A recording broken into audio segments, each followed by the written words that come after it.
হচ্ছে। জি।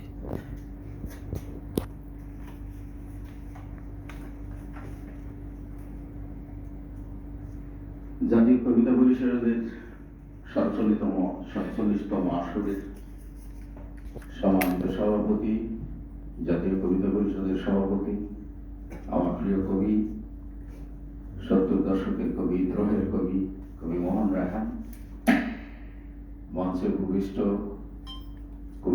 কবিতা পরিষদের vice president এবং সলিল রশিদ, সামনে সমবেত কবিবৃন্দ, সবাইকে আমার প্রীতি এবং শুভেচ্ছা।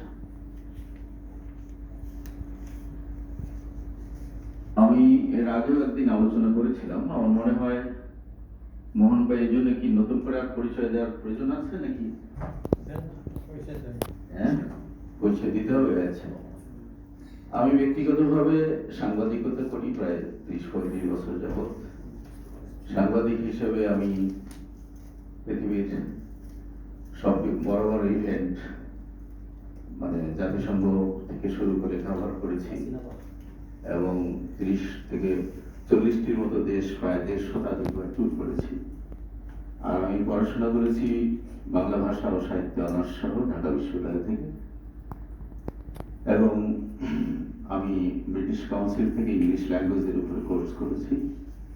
এবং আপনাদের অবগতির জন্য আরেকটু সুসংবাদ দিচ্ছি, আমি ইউনিভার্সিটি অফ নর্থ বেঙ্গল থেকে, আজকেই আমার এটা ঘোষণা, আমি পিএইচডি করছি university of north Bengal, West Bengal থেকে।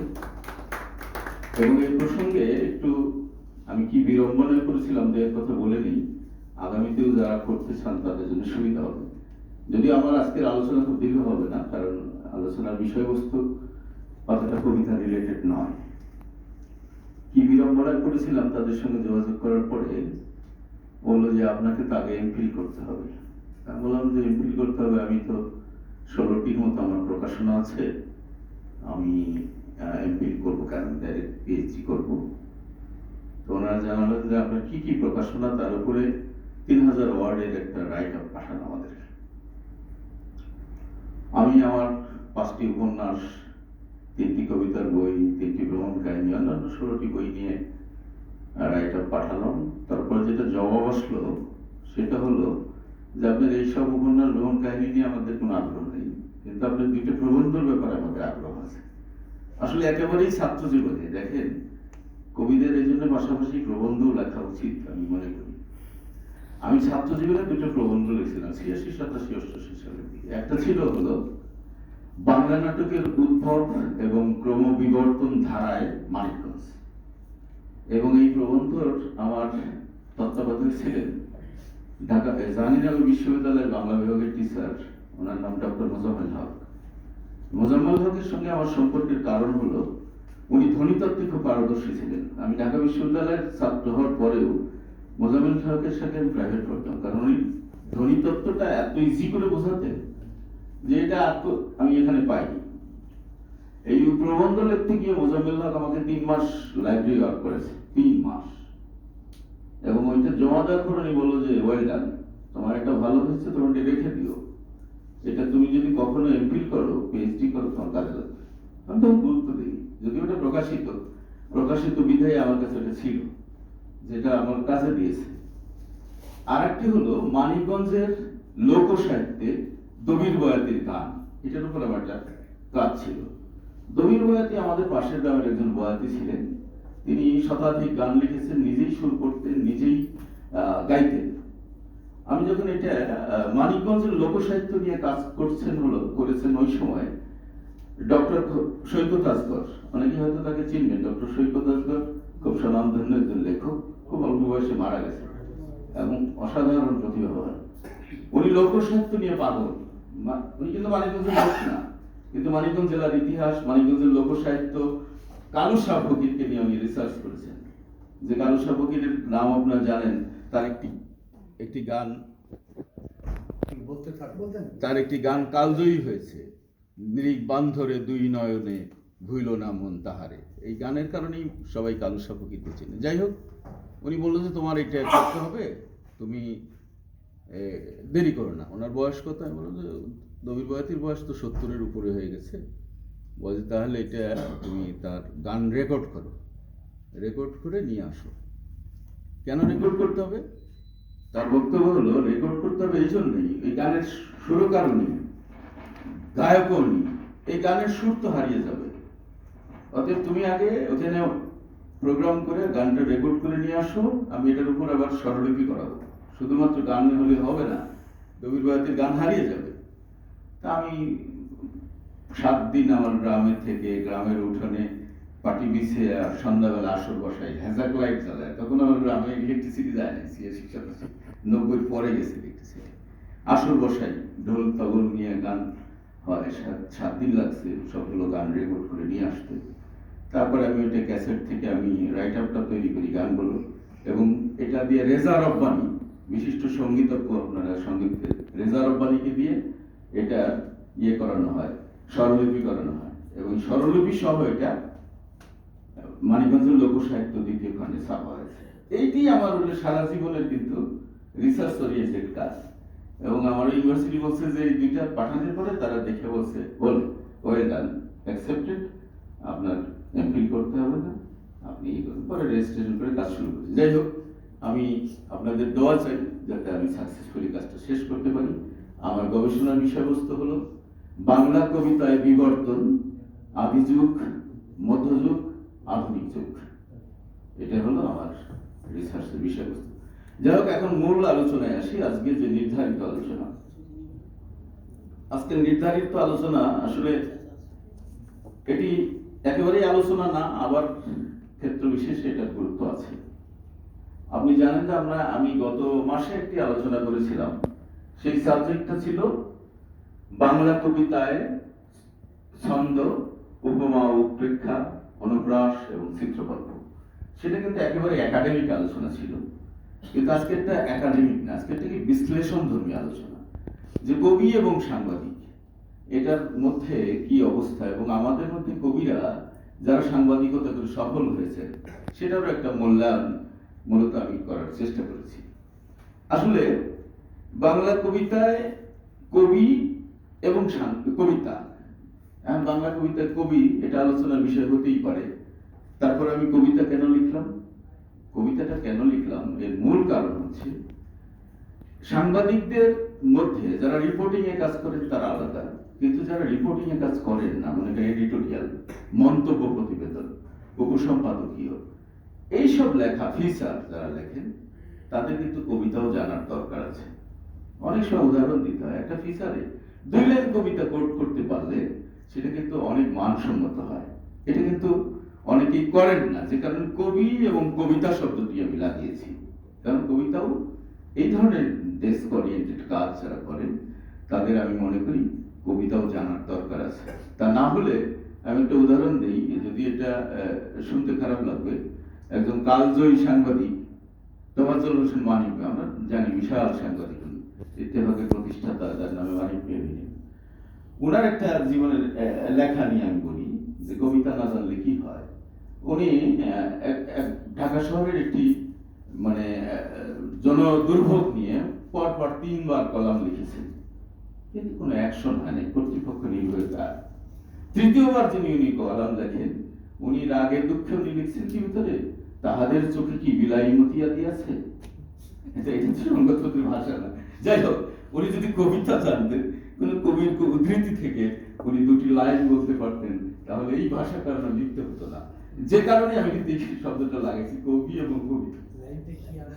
তাহাদের চোখে কি বিলাই মতিয়া দিয়াছে, মানে কর্তৃপক্ষ কেন অ্যাকশন দিচ্ছে না। এর আগে আমি 3 বার ইয়ে করলাম, একই বিষয় নিয়ে 3rd টাইম লিখতে গিয়ে উনি বিরক্ত হয়ে এটা লিখছেন। যাই হোক, কিছুটা কাব্য আছে, কিছুটা কাব্য আছে। যাই হোক, এখন আসি মূল ইয়েতে। আসলে সাংবাদিকতা পেশায় কবিদের যুক্ত হয়েছে আধুনিক কালে। কেন আধুনিক কালে? আমাদের এই ভারতবর্ষে আদি এবং মধ্যযুগে কিন্তু সংবাদপত্র ছিল না, সেটা আপনারা জানেন। ভারতবর্ষের প্রথম পত্রিকা প্রকাশিত হয় 1780 সালে 29 জানুয়ারি কলকাতা থেকে, ইংরেজি পত্রিকা, এর নাম বেঙ্গল গেজেট। এই প্রথম 1780, অর্থাৎ আধুনিক যুগের একেবারে কাছাকাছি বাংলা পত্রিকা বের হয় প্রথম, কিন্তু সাপ্তাহিক, প্রথমে ডেইলি আসেনি। প্রথম সাপ্তাহিক বাংলা পত্রিকা 1818 সালের 23 মে প্রকাশিত হয়। ওই পত্রিকার নাম সমাচার দর্পণ। সমাচার দর্পণের সম্পাদক ছিলেন জন ক্লার্ক মার্শম্যান। দেখেন, বাংলা পত্রিকায় প্রথম সম্পাদক কিন্তু ইংরেজ, হ্যাঁ। আর ইংরেজি পত্রিকায় তো উনি ছিলেন জেমস আগস্টিন হিকি। তো সে কারণে কবিদের তো তখন কবিতার সঙ্গে যুক্ত হওয়ার প্রশ্নই ওঠে না। এখন আমাদের আদি কবিতারা, যারা চর্যাপদের কবি, সেই কবিরা কিন্তু সবাই ছিলেন রাজকবি। আমরা জানি যে তারা নেপাল রাজ সরকারের কবি ছিলেন এবং রাজের ইয়ে পেতেন, এবং তাদের কবিতার মূল বৈশিষ্ট্য যেটা ছিল, সেটা কিন্তু তাদের কবিতা ছিল গীতিধর্মী কবিতা। সবগুলো কবিতা আপনি চর্যাপদের কবিতা দেখেন, কিন্তু মধ্যযুগে এসে সেই গীতিধর্মী কবিতার পরিবর্তন হয়। ওখানে ছিল গীতিধর্মী একক কবিতা, ছোট ছোট কবিতা। মধ্যযুগে এসে সেটা কাহিনী কাব্যের রূপ লাভ করে। মধ্যযুগে আপনারা লক্ষ্য করবেন, যারা বাংলা সাহিত্যের ছাত্র তারা জানেন যে মধ্যযুগে প্রতিটা এক একটা কাহিনী নিয়ে একটা কাব্যগ্রন্থ। তো মধ্যযুগের কবিদের মধ্যে চণ্ডীদাস বিখ্যাত। চণ্ডীদাস নিয়ে সবাই ভুল করে। চণ্ডীদাস কিন্তু একজন না, 4 জন চণ্ডীদাস ছিলেন। গুরু চণ্ডীদাস, দীন চণ্ডীদাস, দ্বিজ চণ্ডীদাস, জ্ঞান চণ্ডীদাস। এছাড়াও মধ্যযুগের কবিদের মধ্যে মহাকবি আলাওল, তিনি কিন্তু কবিতায় ঝড় তুলেছিলেন, এবং বাংলা সাহিত্যে প্রথম মহাকাব্য কিন্তু আলাওল লিখেছিলেন। আমরা জানি যে তার পদ্মাবতীটা ছিল সিংহল রাজকন্যার প্রেম কাহিনী নিয়ে রচিত একটি মহাকাব্য। যদিও আমরা আলাওলকে ভুলে গিয়েছি মনে হয়। আলাওলকে নিয়ে আমরা মাইকেল মধুসূদন বা অন্যদের নিয়ে যতটা আলোচনা করি, আলাওলকে নিয়ে আলোচনা করি না। কিন্তু আলাওল কিন্তু মধ্যযুগের কবি হওয়ার পরেও তিনি কবিতা আধুনিক ধারা নিয়ে এনেছিলেন। দুটো লাইন বলি। আলাওল তার এক সময় তার জন্মস্থান নিয়ে প্রশ্ন দেখা দিল, কিন্তু গবেষকরা খুঁজে বের করলেন তার কবিতার 2টি লাইন, সেখান থেকে তার জন্মস্থান পাওয়া গেল। কি 2টি লাইন? মুল্লকে ফতেহাবাদ গৌরতে প্রধান, তথাতে জালালপুর অতি পুণ্য স্থান। অর্থাৎ জালালপুর তার গ্রাম, যেটা কোথায়? ফতেহাবাদের জালালপুর। আলাওল কিন্তু আরাকান রাজসভার কবি ছিলেন, আপনারা জানেন। কিন্তু এই যে লেখাটা আপনি দেখেন, এটা কিন্তু আধুনিক কবিতা এসে গেছে। মধ্যযুগে কিন্তু এই ধরনের কবিতা চণ্ডীদাসের কবিতা আসেই নেই। মুল্লকে ফতেহাবাদ গৌরতে প্রধান, তথাতে জালালপুর অতি পুণ্য স্থান। আলাওল এটা দেখি গবেষকরা নির্ণয় করেছেন তার বাড়ির ঠিকানা। এখন এরপরেও এই চণ্ডীদাস ছাড়াও মুকুন্দরাম চক্রবর্তী বা আরো অনেক মধ্যযুগের কবি ছিলেন, তারা অনেকেই হারিয়ে গেছেন।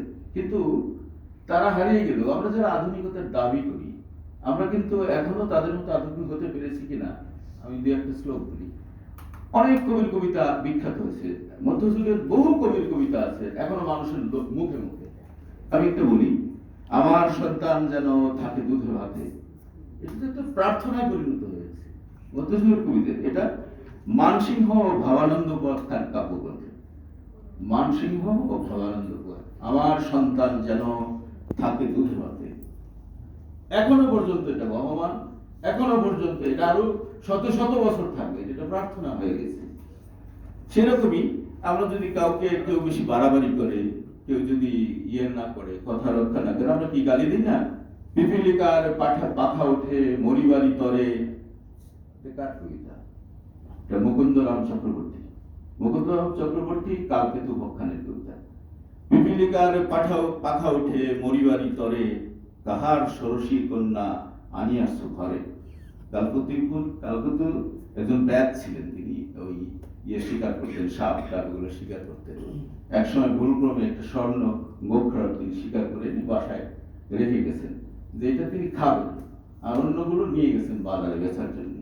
কিন্তু মুকুন্দরাম ওই স্ত্রী ফুল্লরা যখন আসছে, সে দেখেছে সে একটা ষোড়শী সুন্দরী হয়ে বসেছে। আরে তখন খেপে ভূত হয়ে গেছে যে কি কোথেকে সুন্দরী ধরে নিয়ে আসছে।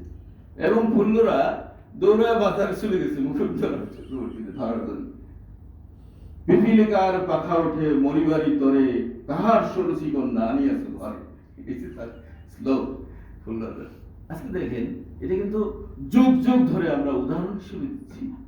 মানুষ তো মধ্যযুগের কবিরা কিন্তু কম না, আমরা যতটাই আধুনিকতার দাবি করি আমরা অনেক এগিয়ে গেছি ইত্যাদি ইত্যাদি, কিন্তু তাদেরকে বাদ দিলে হবে না। এখন কিন্তু আমি দেখি ওই গুরুচণ্ডী দাস, আলাওল, মুকুন্দরাম চক্রবর্তী, এটা আলোচনায় আছে নাই? কেন নাই আমি জানি না, এগুলো আসা উচিত। এটা হলো আমাদের ফাউন্ডেশন। এখন আসি আধুনিক যুগে। আধুনিক যুগে আসার পর আধুনিক যুগে প্রথমেই আমার আসেন মাইকেল মধুসূদন দত্ত। মাইকেল মধুসূদন দত্ত যেহেতু একজন ধনাঢ্য পরিবারের সন্তান ছিলেন, সুতরাং তার পেশা ওই তখনও সাংবাদিকতা পেশা কিন্তু তখন অলরেডি শুরু হয়ে গেছে, কিন্তু তিনি কোনো পেশায় যোগদান করেননি এবং তিনি জীবনের বেশিরভাগ সময় আপনারা জানেন যে প্যারিসে কাটিয়েছেন। যদিও শেষ জীবনে তার জীবনটা তার অনেক দুঃখ কষ্টে কেটেছে। এরপর আসে রবীন্দ্রনাথ। রবীন্দ্রনাথ তো জমিদারের পুত্র ছিলেন আমরা জানি, সুতরাং তারও তো সাংবাদিকতা পেশায় আসার কোনো প্রশ্ন ওঠে না। অন্য কোনো, তিনি নিজের জমিদারি দেখাশোনা নিয়ে ব্যস্ত ছিলেন। কিন্তু সেটা থাকলেও রবীন্দ্রনাথের কিন্তু সামাজিক বহু কাজ ছিল, আমরা সবাই জানি। তিনি শান্তিনিকেতন প্রতিষ্ঠা, বিশ্বভারতী বিশ্ববিদ্যালয় প্রতিষ্ঠা, কৃষকদের জন্য প্রথম ব্যাংকিং ব্যবস্থা চালু করেন রবীন্দ্রনাথ। এটা রবীন্দ্রনাথের একটা বিরাট সাফল্য। তিনি কিন্তু কবি, তিনি অর্থনীতিবিদ না, কিন্তু তার সংস্কারের মধ্যে আমি মনে করি এটা একটা বিরাট। তার অনেক সামাজিক কর্মকাণ্ড আছে এবং তিনি যেটা করেন, কবিতাকে মধ্যযুগের কাহিনী কাব্য থেকে কবিতাকে বের করে নিয়ে আসে, কবিতাকে স্বাতন্ত্র্য রূপ দেন। অর্থাৎ প্রতিটা কবিতাই আলাদা, একটা কবিতার মধ্যেই কবির বক্তব্য শেষ। কাহিনী কাব্য কিন্তু তা ছিল না, পুরা বইটা ওই মানসিংহ ভবানন্দ উপাখ্যান বা কালকেতু উপাখ্যান, পুরা বই মিলে একটা কাহিনী। কিন্তু মধ্যযুগের কবিদের দ্বারা প্রভাবিত কিন্তু ছিলেন মাইকেল মধুসূদন দত্ত। কেন বলবো? কারণ মাইকেল মধুসূদন দত্ত তার যে মেঘনাদবধ কাব্যগ্রন্থ, মহাকাব্য, সেই মেঘনাদবধ মহাকাব্যটাও কিন্তু একটি কাহিনী কাব্য। সুতরাং সেই কারণে আমি বলতে পারি যে মাইকেল মধুসূদন দত্ত মধ্যযুগের কবিদের দ্বারা প্রভাবিত ছিলেন।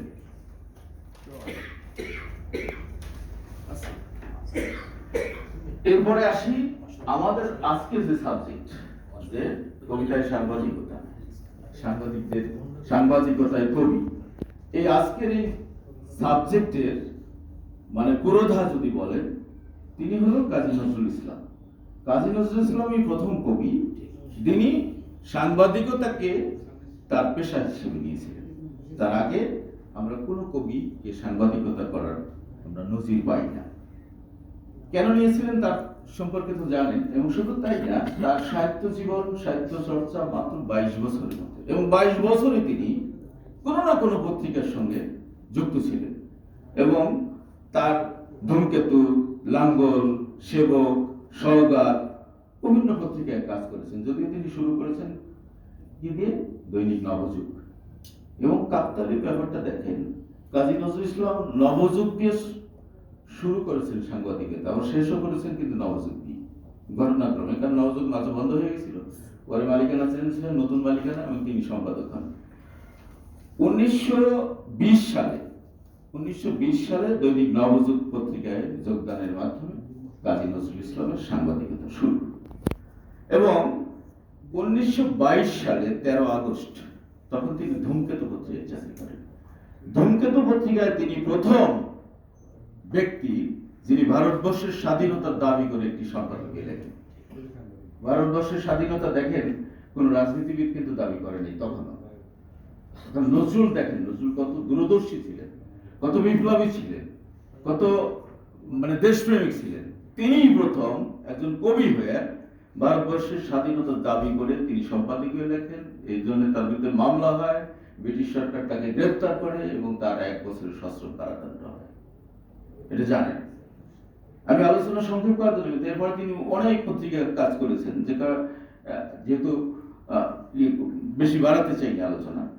সর্বশেষ তিনি আবার কাজ করেছেন কোথায়? 1941 সালে নতুন ভাবে যখন দৈনিক নবযুগ প্রকাশিত হয়, এর মাঝখানে কিন্তু সওগাত, সেবক, লাঙ্গল বিভিন্ন পত্রিকায় তিনি কাজ করেছেন।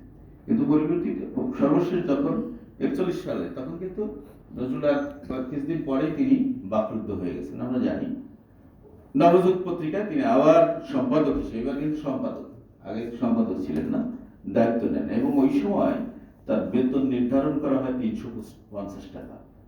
আশ্চর্য ব্যাপার, 1941 সালে 350 টাকা মানে কি? আজকে 3.5 লাখ টাকা, মিনিমাম 3.5 লাখ টাকা আপনি মূল্য দেখেন। তার মানে তিনি কিন্তু খুব উঁচু মানের সম্পাদক। আজকের সম্পাদকরা আমরা 3.5 লাখ টাকা নিতে পারি না। বড় বড় 2-3টা পত্রিকা যদি বাদ দিই আর আমাদের ওয়েস্ট বোর্ড যদি ধরি, সংবাদপত্রের সাংবাদিকদের জন্য যে ওয়েস্ট বোর্ড আছে, সেখানে সর্বোচ্চ সম্পাদকের বেতন আছে 1.5 লাখ টাকার মতো। একজন সিনিয়র সচিবের বেতনের স্ট্যাটাস ধরা হয়েছে সম্পাদকের। কিন্তু কাজী নজরুল ইসলাম এই সেই সময়ে এত টাকা বেতনে তিনি সম্পাদক হিসেবে চাকরিতে যোগদান করেছিলেন। এটা তিনি আদায় করে নিয়েছেন, যদিও তার কিছুদিন পরেই তিনি বাকরুদ্ধ হয়ে যান। তার সাংবাদিকতাও শেষ হয়ে যায়, তার লেখালেখিও শেষ হয়ে যায় এবং বাংলা সাহিত্য যে অপূরণীয় ক্ষতি হয়েছে সেটা আমরা বুঝতেই পারছি। এরপরে আমরা আসি যে 30-এর কবিদের, মানে পঞ্চপাণ্ডবদের নিয়ে কথা বলতে পারি। 30-এর কবিদের যেমন সুধীন দত্ত, বিষ্ণুদেব, বুদ্ধদেব বসু, অমিয় চক্রবর্তী এবং জীবনানন্দ দাশ, এদের ভিতরে একজন কিন্তু সাংবাদিকতা পেশার সঙ্গে যুক্ত ছিলেন, তিনি হলেন অমিয় চক্রবর্তী। আর বাকি 3জন, জীবনানন্দ দাশ তো অধ্যাপনা করতেন সবাই জানেন, অন্যরা বিভিন্ন পেশায় ছিলেন। কিন্তু অমিয় চক্রবর্তী তিনি সাংবাদিকতা পেশার সঙ্গে যুক্ত ছিলেন এবং একাধারে তিনি রবীন্দ্রনাথ ঠাকুরের পিএস ছিলেন, এটা আমরা সবাই জানি সাংবাদিকতায়। এবং এই 30-এর কবিদের মাধ্যমেই মূলত কিন্তু আমরা আজকের আধুনিক কবিতা বা উত্তরাধুনিক কবিতায় আমরা আসতে পেরেছি। তারা, আমি অন্যেরা অন্যভাবে মূল্যায়ন করতে পারেন, কিন্তু আমার মূল্যায়ন হলো যে আজকের এই উত্তরাধুনিক কবিতা, মেধহীন কবিতা, বাহুল্য শব্দ বর্জিত কবিতা, গদ্য ছন্দের কবিতা, পুরোটা কিন্তু এই পঞ্চপাণ্ডব। যে কারণে আজকে কবিতা কত স্মার্ট হয়ে গেছে।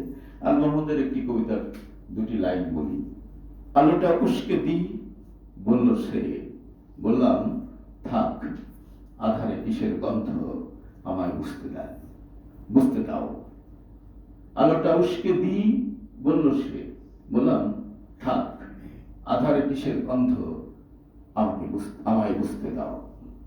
এটাই উত্তরাধুনিক কবিতা এবং যেটা শুরু করেছিলেন 30-এর কবিরা।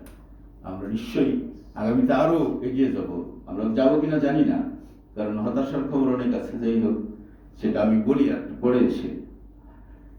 এরপরে 60-এর দশকের আমরা আসতে পারি। 60-এর দশকে 2 বাংলায় 4জন কবি বিখ্যাত হয়েছেন, আমরা জানি। আমাদের এই পারে 60-এর দশকে শামসুর রহমান এবং আল মোহাম্মদ বিখ্যাত হয়েছেন এবং 2জনই কিন্তু সাংবাদিক। শামসুর রহমান একেবারে দৈনিক পাকিস্তানের সম্পাদক ছিলেন এবং তিনি শেষ সময় পর্যন্ত দৈনিক বাংলার সম্পাদক ছিলেন, আমরা জানি। তার মানে পুরোদস্তুর সাংবাদিক। আল মোহাম্মদও তাই। আল মোহাম্মদ আমরা জানি কিনা মুক্তিযুদ্ধের আগে তিনি দৈনিক ইত্তেফাকের সাংবাদিকতা করছেন ডেস্কে, এবং তিনি মুক্তিযুদ্ধে গিয়েছিলেন। মুক্তিযুদ্ধে আসার পরে সেই চাকরি আর ফেরত পাননি। পরে জাসদের যে আমাদের গণকণ্ঠ পত্রিকার তিনি মুখপত্র, গণকণ্ঠ, এবং গণকণ্ঠই কিন্তু ওই সময় শেখ মুজিবের আমলে একমাত্র জনগণের বলিষ্ঠ কণ্ঠস্বর ছিল। আর বাকিগুলোর অবস্থা কি জানেন? তখন এমন ছিল যে কেউ একটা ইত্তেফাক কিনলে সংবাদের সাথে একটা গণকণ্ঠ দেবে। কারণ কি? প্রকৃত খবরটা যাচাই করার জন্য, এবং সেটার সম্পাদক ছিলেন কে? আল মোহাম্মদ। সুতরাং আমরা গর্ববোধ করতে পারি যে সম্পাদক মানে কবিরা সাংবাদিকতায় কত সফল। এবং এই বহু সংবাদের কারণে আপনারাও জানেন যে সম্পাদক হিসেবে তার নামে কত ভুলিয়া হয়েছে। তারপরে তো আপনারা জানেন যে যখন সংবিধানের 4th অ্যামেন্ডমেন্ট পাস করার পরে, মানে যে 16ই জুনের সেই সকল সংবাদপত্র বন্ধ করে দেওয়া হয়, তার মধ্যে এই গণকণ্ঠ বন্ধ হয়ে যায়। কিন্তু তারপরেও আল মাহমুদ কিন্তু শেষ জীবন পর্যন্ত সাংবাদিকতা, উনি মৃত্যুর আগ পর্যন্ত, আপনারা জানেন কিনা, দৈনিক কর্ণফুলী, চিটাগং থেকে প্রকাশিত দৈনিক কর্ণফুলী পত্রিকার উনি সম্পাদক ছিলেন একেবারে মৃত্যুর আগ পর্যন্ত। তার মানে তিনি পুরো দুস্তর একজন সাংবাদিক। সুনীল গঙ্গোপাধ্যায় এবং শক্তি চট্টোপাধ্যায় তাই, তারাও কিন্তু পুরো টাইটের সাংবাদিকতা করেছেন, প্লাস লেখালেখি করেছেন। লেখালেখি তো মেইন। এখন সাংবাদিকরা কিরকম সাকসেস, এটা সম্পর্কে শক্তি চট্টোপাধ্যায়কে দেখে উদাহরণ দিই। শক্তি চট্টোপাধ্যায় কলাম লিখতেন, তিনি যে পত্রিকায় চাকরি করতেন কলাম লিখতেন, এবং তিনি যেদিন কলাম লিখবেন তার এক সপ্তাহ আগে পত্রিকায় ঘোষণা দেওয়া হতো যত তারিখে শক্তি চট্টোপাধ্যায়ের কলাম প্রকাশিত হবে, এবং ওই পত্রিকার সার্কুলেশন 1 লাখ বেড়ে যেত। দিস ইজ শক্তি চট্টোপাধ্যায়। শক্তি শুধু শক্তি না, আসলেই শক্তিশালী।